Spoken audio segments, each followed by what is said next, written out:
भैया आब चंपा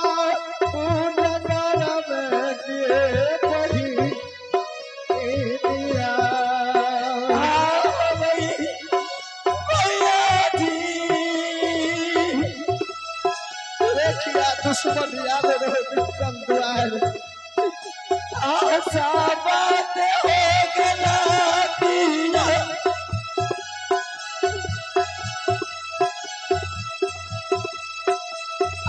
बापा जादू होता हरि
भैया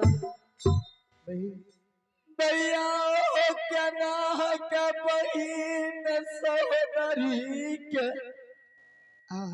भैया ही बता आइए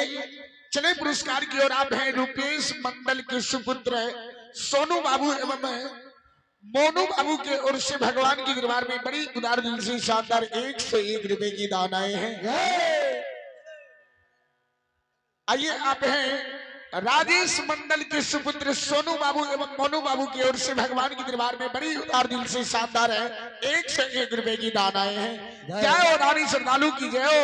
जय उनकर समस्त परिवार की जय। आइए आप हैं बादल कुमार ग्राम पोठिया निवासी, बादल बाबू ग्राम पोठिया निवासी श्रद्धालु की ओर से भगवान की दरबार में बड़ी उदार दिल से शानदार 11 रुपए की दान आए हैं। जय हो दानी श्रद्धालु की जय हो, जय उनकर समस्त परिवार की जय। तेरा भक्ति में ज्यादा बाबा ये लिया तो सरा,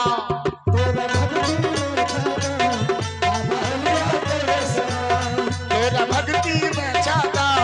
बाबा ये लिया तो सरा,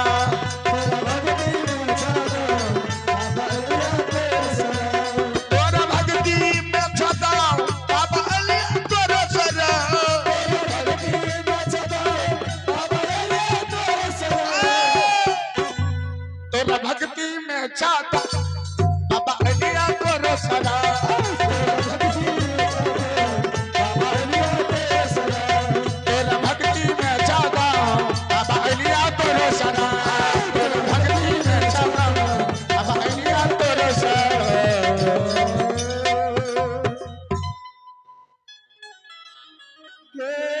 सोहदरा बहिनया बारा भैया ये सब गप छोड़ दे, पहले ये बतावा भैया बोल भैया हो क्या ना का 12 बरस बन केनली बीतल हो भैया 12 बरस से केनली बन में की खैला की पिला भैया केना सुखी से केनली ये सोहदरा हाँ भैया 12 बरस भगवान